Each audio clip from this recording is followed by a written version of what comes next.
नमस्कार सबैजनालाई बाटुलीको नयाँ भिडियोमा स्वागत छ।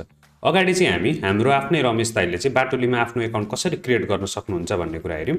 आज चाहिँ हामी रमेश दाइले चाहिँ बाटुलीभित्र फर्स्ट प्रोडक्ट कसरी क्रिएट गर्नुहुन्छ र बल्कमा बाटुलीभित्र सबै प्रोडक्टहरू एकैचोटि कसरी हाल्न सकिन्छ त्यो कुरा हेर्नेछौँ। यसको लागि चाहिँ रमेश दाइले चाहिँ यो मेनुमा गएर एड न्यू प्रोडक्ट क्रिएट गर्नुपर्ने हुन्छ र कुनै पनि प्रोडक्टको नाम जस्तै टेस्टिङ प्रोडक्ट भयो। प्रोडक्ट स्टकै हुन्छ, डिस्क्रिप्सन पनि लेख्न सक्नुहुन्छ, सर्ट डिस्क्रिप्सन पनि लेख्न सक्नुहुन्छ र यहाँ सेलिङ प्राइस चाहिँ इन्ट्री गरी जस्तै यहाँ 1200 भयो। इमेज पनि हाल्न सक्नुहुन्छ, क्याटेगोरी पनि कुनै असाइन गर्न सक्नुहुन्छ जस्तै बेभरेज भयो। एकछिनको लागि करेन्ट स्टक चाहिँ यहाँनिर 100 भनेर हाल्न पनि सकिन्छ।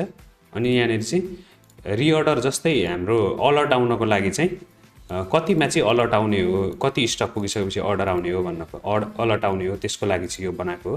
र यहाँ पर्चेज प्राइस चाहिँ कति हो त एकछिनको लागि 800 हो भने 800 हालेर यो प्रोडक्टलाई यसरी क्रिएट गर्न सक्नुहुन्छ। यसै गरी जस्तै यहाँनिर चाहिँ यो भर्खर क्रिएट भएको प्रोडक्ट चाहिँ हेर्न सकिन्छ।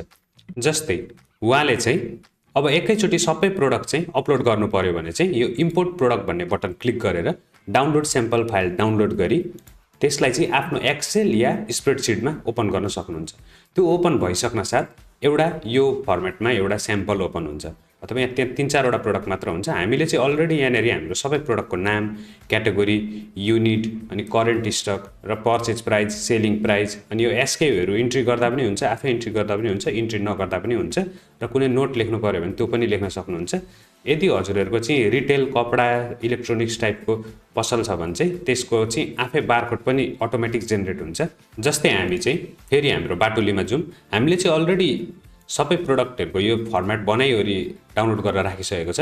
अब हामीले चाहिँ अथवा रमेश दाइले चाहिँ आफ्नो प्रोडक्ट चाहिँ बल्कमा अपलोड गर्नु पर्यो भने जुन फर्मेट चाहिँ अलरेडी सबै प्रोडक्टहरू purchase price, selling price entry गरिसकेको छ त्यो फर्मेटलाई चाहिँ हामीले यहाँ ल्याएर अपलोड गर्नुपर्ने हुन्छ। जस्तै यहाँ क्लिक गर्न साथ त्यो स्याम्पल फर्मेट यहाँ आउँछ।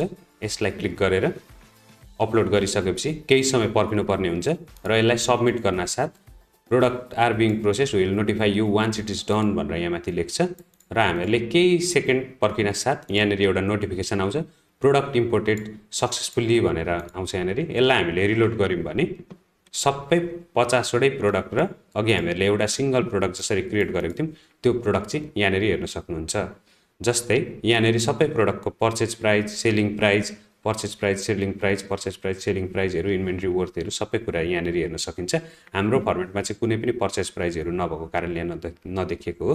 हजुरहरूले चाहिँ त्यहाँनिर पर्चेज प्राइस सहित सबै कुरा चाहिँ एकैचोटि हालेर इन्ट्री गर्न सक्नुहुन्छ र यो प्रोडक्टहरूलाई यहाँनिर डाइरेक्ट गरेर भित्र गएर भ्यू पनि गरेर यसरी हेर्न सकिन्छ। इमेजहरू हालेको छ, डिस्क्रिप्सनहरू हालेको छन्, सबै कुरा यहीँनिर पनि हेर्न सक्नुहुन्छ। यो भिडियोमा चाहिँ यति नै। हामी नेक्स्ट भिडियोमा चाहिँ सबै सप्लायरको या सिङ्गल सप्लायर क्रिएट कसरी गर्ने र बल्कमा सबै सप्लायरहरू चाहिँ कसरी अपलोड गर्न सकिन्छ, सबैजनाको चाहिँ ओपनिङ ब्यालेन्स सहित कसरी हाल्न सकिन्छ त्यो कुराहरू हेर्नेछौँ। यसको लागि चाहिँ हाम्रो सबै सोसल मिडियाहरूमा कनेक्टेड रहनुहोला र हजुरहरूलाई पनि रमेश दाइ जसरी नि बाटुली कम्युनिटीमा जोइन भएर बाटुली सँगसँगै आफ्नो बिजनेसलाई पनि अगाडि लिएर जानुपर्ने छ भने चाहिँ आजै आएर बाटुली.com मा आफ्नो एकाउन्ट बनाउन सक्नुहुन्छ। हस्, नमस्कार सबैजनालाई। Have a good day.